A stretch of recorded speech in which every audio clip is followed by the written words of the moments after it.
ओम शांति। आज है 15 अगस्त 2022 के ईश्वरीय महावाक्य। सर्वप्रथम सभी भाई बहनों को 15 अगस्त की बहुत बहुत बधाई हो।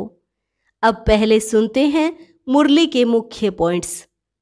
बाबा ने कहा, तुम देवता धर्म के थे, परंतु पतित होने के कारण अपने को देवी देवता कहला ना सके, इसलिए फिर से पवित्र बन अपने देवी देवता धर्म में आ जाओ। मनुष्य व्रत रखते हैं भोजन न खाने का, परंतु बाप कहते हैं तुम विष नहीं खाओ। विश्व का मालिक बनना है तो मनुष्य से देवता बनने का पुरुषार्थ करो। इस समय सभी आत्माओं में खाद पड़ी है। बाबा ने कहा, मैं सोनार हूँ, बच्चों को भट्ठी में डाल देता हूँ, जिससे तुम सच्चा सोना बन मेरे साथ घर चले जाएंगे। जैसे जेवर से किचड़ा निकालने के लिए उसे आग में डाला जाता है, ऐसे तुम्हारी है योग अग्नि, जिससे आत्मा की खाद भस्म हो जाती है। फिर बाबा ने कहा, मैं धोबी भी हूँ, तुम्हारी आत्मा को धोने आता हूँ। तुम्हें सिर्फ बाप को याद करना है। योग में रहने से ही तुम विश्व के मालिक बन सकते हो। तुम बच्चों को आत्म अभिमानी बन अब परमात्मा को याद करना है और उनसे वर्षा लेना है। याद करेंगे तो ही रक्षा होगी, याद ही नहीं करेंगे तो बाप रक्षा क्या करेंगे। और लास्ट में बाबा ने कहा, हे मेरे लाडले बच्चे, अब विकारों का दान दो तो तुम सर्वगुण संपन्न बन देवता बन जाएंगे। दुख का ग्रहण छूट जाएगा और सुख धाम के मालिक बन जाएंगे। बच्चे खबरदार रहना, कभी किसी को दुख नहीं देना। बाप दुख हरता सुख करता है, तो तुम भी ऐसे बनो। और अब सुनते हैं महावाक्यों को विस्तार से। मुरली का सार।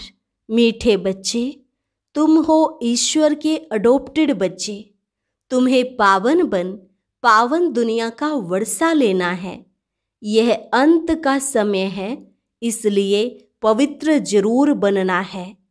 प्रश्न, इस समय के मनुष्यों को ऊंट पक्षी शुतुरमुर्ग का टाइटल दे सकते हैं, क्यों?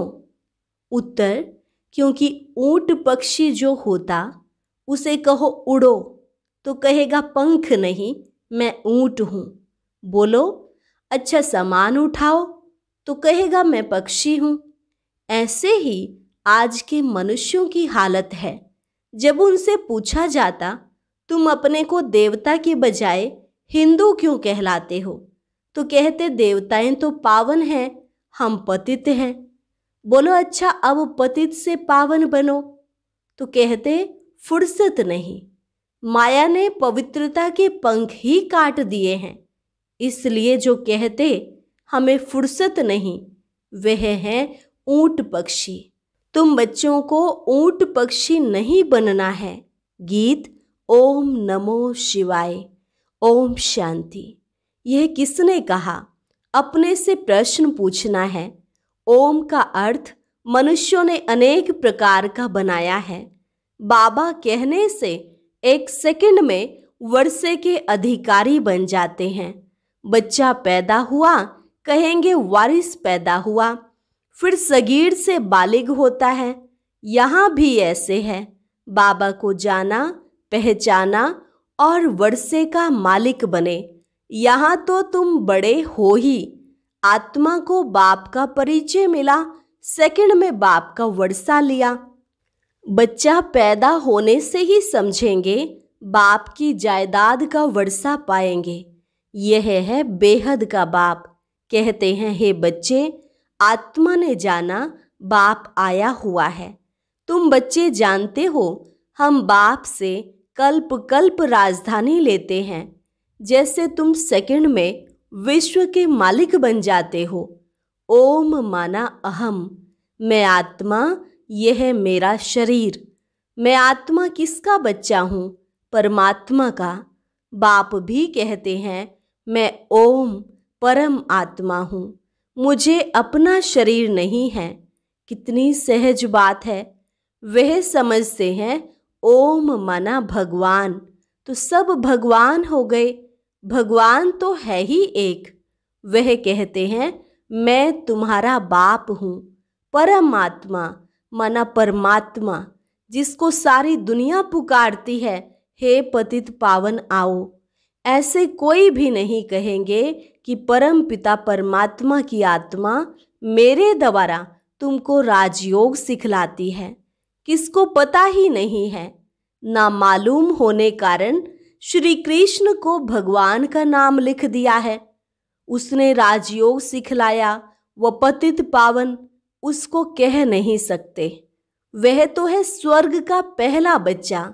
जो पहले में है वो पिछाड़ी में भी होगा, इसलिए उनको श्याम सुंदर कहते हैं। पहले नंबर में है श्री कृष्ण। फिर 84 जन्मों के बाद उनका नाम ब्रह्मा अडोप्ट होता है। बाप आकर बच्चों को अडोप्ट करते हैं। तुम हो अडोप्टेड बच्चे, ईश्वर के बच्चे। तुम्हारी माँ भी है, बाप भी है, प्रजापिता भी है। फिर बाप कहते हैं इनके मुख से कहता हूँ तुम मेरे बच्चे हो। तुम कहते हो बाबा हम आपके हैं, आपसे वर्षा लेने आए हैं। बुद्धि भी कहती है बाप आता जरूर है, कब आते हैं यह भी विचार की बात है ना। कहते हैं पतित पावन आओ, तो जरूर पतित दुनिया का अंत हो तब तो आऊं ना। इसको कहा जाता है कल्प की आदि और अंत का संगम। अंत में सब पतित हैं, आदि में है सब पावन। अंत में पतित दुनिया का विनाश होता है, पावन दुनिया की स्थापना होती है। फिर वृद्धि को पाते जाते हैं, गाया भी जाता है ब्रह्मा द्वारा स्थापना। यह है त्रिमूर्ति। तुम जानते हो शिव बाबा के बच्चे सब ब्रदर्स हैं। फिर जब रचना होती है तब भाई बहन बनते हैं। मात पिता क्यों कहते हो? भविष्य वर्षा लेने के लिए। लौकिक वर्षा होते हुए पारलौकिक वर्षा पाने का पुरुषार्थ करते हो। यह है कलयुग मृत्युलोक। सतयुग को अमरलोक कहते हैं। यहाँ तो सब मनुष्य अकाले मर पड़ते हैं। सतयुग है दैवी दुनिया। आदि सनातन देवी देवता धर्म कहा जाता है। हिंदू धर्म तो कोई है नहीं। आदमशुमारी जब निकलती है तो पूछते हैं आप किस धर्म के हो? हम कहते हैं हम ब्राह्मण धर्म के हैं, तो वो लोग हिंदू धर्म में लगा देंगे, क्योंकि वह ब्राह्मण भी हिंदू धर्म में आ जाते हैं। आर्य समाजी लोग जो हैं उनको हिंदू धर्म में लगा दिया है। वास्तव में हिंदू धर्म तो कोई है नहीं। यूरोप में रहने वालों को यूरोप धर्म वाला थोड़े ही कहेंगे। धर्म तो क्रिश्चियन है ना। क्राइस्ट ने क्रिश्चियन धर्म स्थापन किया। अच्छा, हिंदू धर्म किसने स्थापन किया? तो बेचारे मूंझ पड़ते हैं, कह देते हैं गीता द्वारा स्थापन हुआ। तो समझाया जाता है गीता के द्वारा तो आदि सनातन देवी देवता धर्म की स्थापना हुई। तुम तो देवता धर्म के हो, तो कहते हैं देवताएं तो बहुत पवित्र थे, हम तो पतित हैं, हम अपने को देवी देवता कैसे कहलाएं? तो समझाया जाता है अच्छा पवित्र बनो, फिर से देवी देवता धर्म में आ जाओ। तो कहते हैं फुर्सत कहाँ? आपकी यह तो बहुत नई बातें हैं। बरोबर हम आदि सनातन देवी देवता धर्म के हैं, पूजते भी भारतवासी देवी देवताओं को हैं, परंतु पतित होने के कारण अपने को देवता कहला नहीं सकते। अच्छा, आकर पावन बनो तो कहते फुर्सत नहीं। बाबा कहते हैं तुम तो ऊंट पक्षी हो।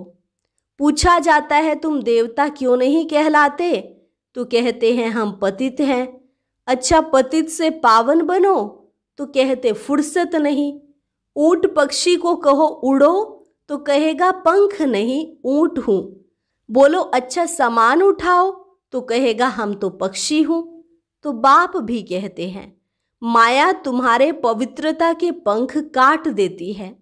अब सावन के महीने में शिव की पूजा करते हैं, व्रत रखते हैं, तुम्हारे लिए सावन मास है ज्ञान बरसात का। तुम पवित्र बन पवित्र दुनिया का मालिक बनते हो। मनुष्य व्रत रखते हैं भोजन न खाने का। बाप कहते हैं विष नहीं खाओ। इस पर भी समझाना पड़ेगा। शिव को बहुत पूजते हैं। अब शिव बाबा कहते हैं पवित्रता का व्रत रखो। मैं आया हूँ पवित्र देवी देवता धर्म स्थापन करने। यहाँ तो पावन कोई है नहीं। पवित्र देवी देवता होते हैं सतयुग में। वह विष से पैदा नहीं होते, नहीं तो उनको संपूर्ण निर्विकारी क्यों कहते। लक्ष्मी नारायण राधे कृष्ण आदि को कहते ही हैं संपूर्ण निर्विकारी। यहाँ तो सब पतित हैं जिनमें कोई गुण नहीं है। खुद कहते हैं हम पतित नीच हैं। बाप कहते हैं मेरी मत पर चलकर तुम संपूर्ण निर्विकारी बनो तो तुम इन लक्ष्मी नारायण जैसा मालिक बनेंगे। तुम्हारी पढ़ाई कितनी भारी है। मनुष्य से देवता बनने का पुरुषार्थ करो। विश्व का मालिक बनना है। सतयुग में देवी देवताओं का राज्य था ना। अब फिर से देवी देवता धर्म की स्थापना हो रही है। तुम पवित्र बन स्वर्ग का वर्षा लेते हो। स्व माना आत्मा। आत्मा को राजाई मिलती है। उनको स्वराज्य कहा जाता है। मनुष्य तो है देह अभिमानी। देह अभिमान से कहते हैं हमारा राज्य। यहाँ तुम कहते हो हम आत्मा हैं, इस शरीर के मालिक हैं, हम महाराजा बनेंगे। तुमको सतयुग में पवित्र शरीर मिलेगा। अभी तो पतित हैं। जैसे आत्मा वैसे शरीर। आत्मा में खाद पड़ी है। आत्मा पहले सच्चा सोना थी, गोल्डन एज कहा जाता था। फिर त्रेता आया तो सिल्वर की खाद पड़ी। फिर द्वापर में गए तो तांबा पड़ा। इस समय आत्मा झूठी तो शरीर भी झूठा। इसको कहा ही जाता है झूठ खंड। अभी बाप के साथ योग रखने से अलाए निकल जाएगी। इसको योग अग्नि कहा जाता है। जेवर से किचड़ा निकालने के लिए आग में डाला जाता है। यह भी योग अग्नि है जिसमें खाद भस्म हो और हम सच्चा सोना बन बाप के साथ चले जाएंगे। बाप कहते हैं तुम मेरे साथ चल पड़ेंगे। सतयुग में सच्चा सोना मिलेगा। अब श्री कृष्ण को सांवरा क्यों कहते हैं? कृष्ण का नाम रूप तो बदल जाता है। अब बाप समझाते हैं तुम गोरे थे, तुम्हारे में खाद पड़ी है, अभी बिल्कुल आयरन एसिड बन पड़े हो। अब मैं सोनार हूँ, बच्चों को भट्टी में डाल देता हूँ। भंभोर को आग लगेगी, सबके शरीर खत्म हो जाएंगे। आत्मा तो अविनाशी है। एक तो योग अग्नि से पवित्र बन जाएंगे, बाकी सब सजाएं खाकर हिसाब किताब चुकतू कर फिर जाएंगे। यह ईश्वर की भट्टी है सबको पावन बनाने लिए। यह है ज्ञान का सागर। उनसे तुम ज्ञान गंगाएं निकली हो। फिर मनुष्यों ने उस पानी की गंगा को समझ लिया है। वहां देवता की मूर्ति भी रखी हुई है। वास्तव में तुम हो भगवान के बच्चे, ज्ञान गंगाएं, जो फिर देवता बनते हो। जब स्वर्ग में जाएंगे तब तुमको देवता कहेंगे। वहां आत्मा शरीर दोनों ही पवित्र हैं। अभी तो पतित हैं। भारत गोल्डन एजिड है, फिर सिल्वर कॉपर आयरन एजिड बने हैं, फिर गोल्डन एज में बाप ले जा रहे हैं। तुम्हारी आत्मा और शरीर दोनों ही पवित्र हो जाते हैं। बाप कहते हैं मैं धोबी भी हूँ, तुम्हारी आत्मा को धोने आता हूँ। सिर्फ बाप को ही याद करना है। बस योग में रहने से तुम विश्व के मालिक बन सकते हो। बाहुबल वाले विश्व के मालिक बन ना सके। हाँ, उन्हों में इतनी ताकत है, अगर क्रिश्चियन दो भाई आपस में मिल जाएं तो विश्व के मालिक बन सकते हैं, परंतु लॉ नहीं है। कहानी भी है, दो बिल्ले आपस में लड़े और माखन बंदर खा गया तो वह दो लड़ते हैं, बीच में माखन भारत को मिल जाता है। इसमें भी नंबर 1 है श्री कृष्ण, इसलिए कृष्ण के मुख में गोला दिखाते हैं। वह मक्खन नहीं, यह स्वर्ग का राज्य भाग्य श्री कृष्ण को मिला। बाप समझाते हैं सब विनाश हो जाएगा और फिर तुम मालिक बन जाएंगे। उसके पहले बाप की श्रीमत पर जरूर चलना पड़े। श्रीमत से श्रेष्ठ आसुरी मत से भ्रष्ट बनते हो। यह है आसुरी पतित दुनिया, एक भी पावन नहीं। पावन दुनिया में एक भी पतित नहीं होता है। अभी तो सब पतित हैं, गाते भी हैं पतित पावन सीताराम। हम सीताएं रावण की जेल में पड़ी हैं, पुकारती हैं हे राम आकर छुड़ाओ, पावन दुनिया में ले चलो। भले गाते हैं परंतु जानते कुछ भी नहीं, जो आता सो कहते रहते। रावण ने बिल्कुल सुला दिया है, अब बाप आकर जगाते हैं। परम पिता परमात्मा पतित पावन जो सृष्टि का रचयिता है, उनकी बायोग्राफी को हम जानते हैं। ब्रह्मा विष्णु शंकर और लक्ष्मी नारायण की बायोग्राफी को भी हम जानते हैं। लक्ष्मी नारायण के 84 जन्मों को भी हम जानते हैं। तो नॉलेजफुल हो गए ना। तुम श्री कृष्ण के मंदिर में जाएंगे तो समझेंगे यह सतयुग का पहला प्रिंस था। अभी अंतिम 84वें जन्म में ब्रह्मा हुआ है। यह भी बहुत समझने की बातें हैं। बाप बच्चों को समझाते हैं, बच्चे खबरदार रहना, कभी किसको दुख नहीं देना। बाप तो दुख हरता सुख करता है ना। तुम भी 5 विकारों का दान देते हो। दे दान तो छूटे ग्रहण, ग्रहण लगता है तो फकीर लोग कहते हैं दे दान। अब बाप कहते हैं मेरे लाडले बच्चे, विकारों का दान दो तो सर्वगुण संपन्न बन देवता बन जाएंगे। दुख का ग्रहण छूट जाएगा, तुम सुख धाम के मालिक बन जाएंगे। इसलिए 5 विकारों का दान लिया जाता है। यह तो अच्छा है ना। अभी तुम्हारे ऊपर विकारों का ग्रहण लगने से एकदम काले बन पड़े हो। हम तुम्हारे से विकार ही मांगते हैं और कुछ नहीं मांगते। बाप समझाते हैं अब तुम बच्चों को आत्म अभिमानी बनना है। मैं आत्मा हूँ, परमात्मा को याद करना है, वर्षा उनसे लेना है। इसलिए देही अभिमानी बनो। देवताएं आत्म अभिमानी बने हैं। अब मुझ बाप को याद करने से ही तुम्हारे पाप भस्म होंगे। हम रक्षा करेंगे। तुम मुझे याद ही नहीं करेंगे तो रक्षा क्या करेंगे। बाप कितना समझाते हैं। यह बातें कोई शास्त्रों में नहीं हैं, वह है भक्ति मार्ग की सामग्री। बाप तो तुम्हें सदगति में ले जाने के लिए पढ़ाते हैं। मैं इस शरीर द्वारा तुमको समझाता हूँ। यह मेरा शरीर नहीं है, यह तो इनकी जुती है, लोन लिया है। मैं इनमें प्रवेश करता हूँ फिर पावन बनाता हूँ। कितना अच्छी रीति बाप समझाते हैं।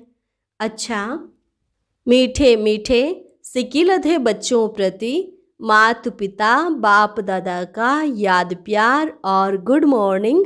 रूहानी बाप की रूहानी बच्चों को नमस्ते।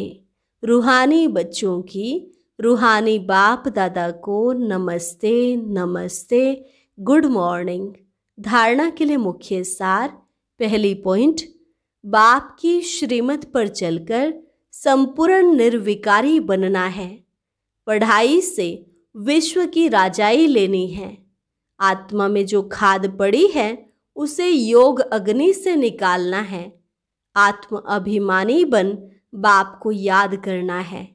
जितना याद में रहेंगे उतना बाप रक्षा करता रहेगा। वरदान, मेरे मेरे को तेरे में परिवर्तन कर। श्रेष्ठ मंजिल को प्राप्त करने वाले नष्टो मोहा भव। मेरे मेरे को तेरे में परिवर्तन कर श्रेष्ठ मंजिल को प्राप्त करने वाले नष्टो मोहा भव। जहाँ मेरापन होता है वहाँ हलचल होती है। मेरी रचना, मेरी दुकान, मेरा पैसा, मेरा घर, यह मेरापन थोड़ा भी किनारे रखा है तो मंजिल का किनारा नहीं मिलेगा। श्रेष्ठ मंजिल को प्राप्त करने के लिए मेरे को तेरे में परिवर्तन करो। हद का मेरा नहीं, बेहद का मेरा, वह है मेरा बाबा।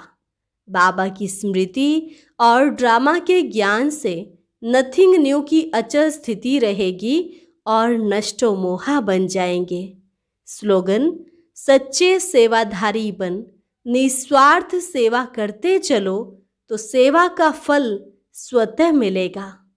सच्चे सेवाधारी बन, निस्वार्थ सेवा करते चलो तो सेवा का फल स्वतः मिलेगा।